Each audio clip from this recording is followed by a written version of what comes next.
Hey, salut les Budokas, j'espère que vous allez bien. Avec tous mes voyages aux Philippines, il m'est arrivé plein de choses. Voici une en particulier à Puerto Galera, et elle porte bien son nom, Puerto Galera la Galera. Donc j'étais à Manille avec Danny Feno, mon maître d'art Niscali, et après avoir filmé, j'avais pris quelques jours pour pouvoir aller faire de la plongée sous-marine, car je suis un gros adepte de la plongée sous-marine. C'est un sport que j'aime beaucoup, j'adore cet élément, l'eau, me retrouver parmi les poissons, sentir mon corps bouger avec la houle, bref, c'est génial, j'adore cette sensation. Et Puerto Galera, au sud de Manille, est un endroit absolument exceptionnel. Et en plus, Danny connaît quelqu'un, un instructeur là-bas, et que j'ai retrouvé quelques années plus tard pour le tournage du DVD Arnis Dobletera Pilon, filmé dans le nord des Philippines, dans l'Ifugao.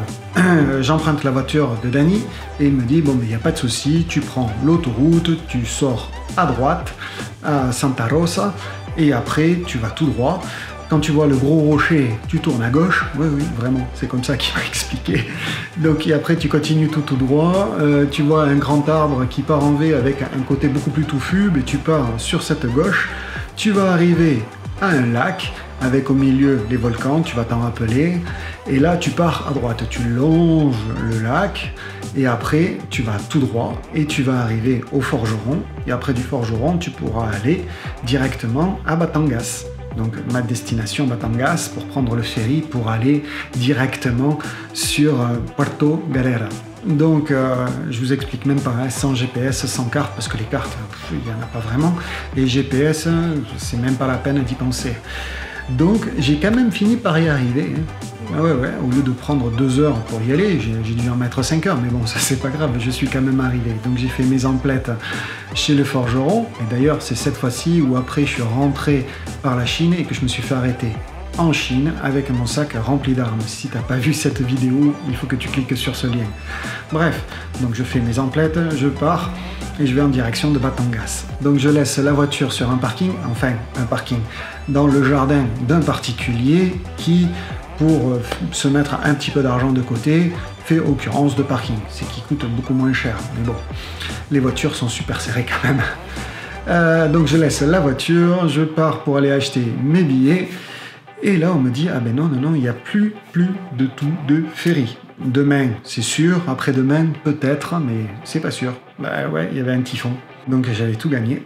Et là je me dis, non mais il n'y a pas moyen, quoi, si je dois passer 4 jours pour faire de la plongée, si j'attends 2 jours rien que pour y aller, après revenir, c'est foutu, je vais faire une journée de plongée et point barre. Donc là, je me demande comment je vais bien pouvoir faire, donc je fais le tour, je commence à discuter un petit peu, et puis après je trouve un garde-côte, et je commence à discuter avec lui, et je lui dis, ouais, il n'y a pas un moyen quand même pour pouvoir traverser. Il me dit, non, tous les bateaux sont fermés, les ferries, etc., il n'y a pas possible. Je dis, non, mais un moyen à part. Il me dit, ouais, peut-être, mais je ne suis pas très sûr. Donc là, il appelle un collègue qui reste avec moi, et lui, il s'en va. Et il revient une demi-heure après, et là, il me dit, bon, mais c'est bon, je t'ai trouvé un pêcheur, il peut t'embarquer là tout de suite et vous partez directement pour Puerto Galera pour un prix, je ne me rappelle plus, mais c'était exorbitant, c'était au moins 10 à 20 fois le prix du prix du ferry.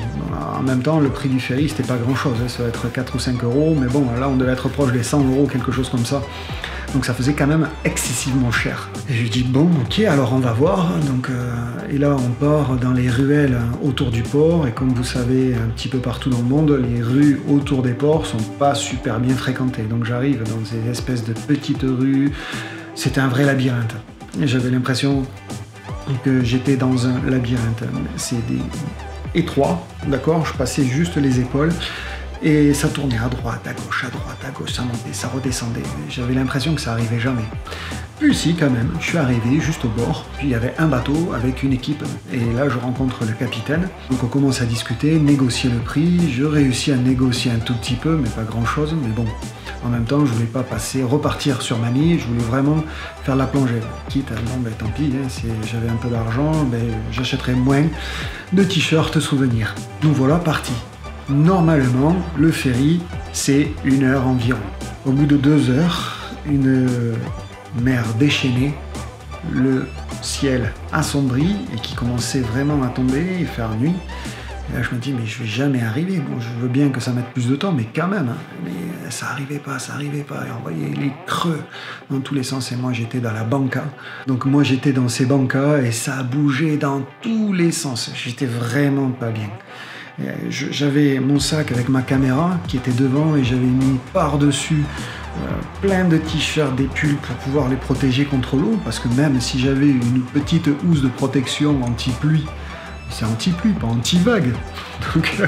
Et là, je me retrouve donc dans ce bateau avec une mer déchaînée. Je me dis, mais jamais je vais y arriver. Je suis pas un marin et je vais jamais y arriver. 3 heures, 4 heures. Et là, ouais, ça y est, 4h30.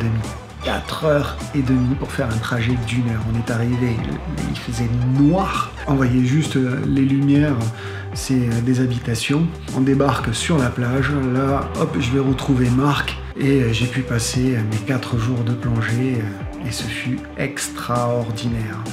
D'ailleurs, si vous voulez faire de la plongée aux Philippines, c'est vraiment exceptionnel comme lieu, Puerto Galera, et vous allez voir Marc Cox. C'est un mec exceptionnel. Ouais, donc il m'arrive toujours des choses extraordinaires en terre martiale lors de mes voyages. Forcément, si je sors un petit peu des sentiers battus, j'aime bien me balader tout seul, et forcément, c'est les galères. Donc c'était Puerto Galera. Si tu as aimé, mets-moi un like, bien sûr, laisse-moi un commentaire, dis-moi quelle était ta plus grosse galère lors d'un de tes voyages à l'étranger. Ça me fera super plaisir de les lire. En attendant ma prochaine vidéo, je te souhaite de super bons entraînements, car pour être un pratiquant, il faut pratiquer. Alors pratiquant, moi, c'est ce que je vais faire. Allez, ciao, à bientôt.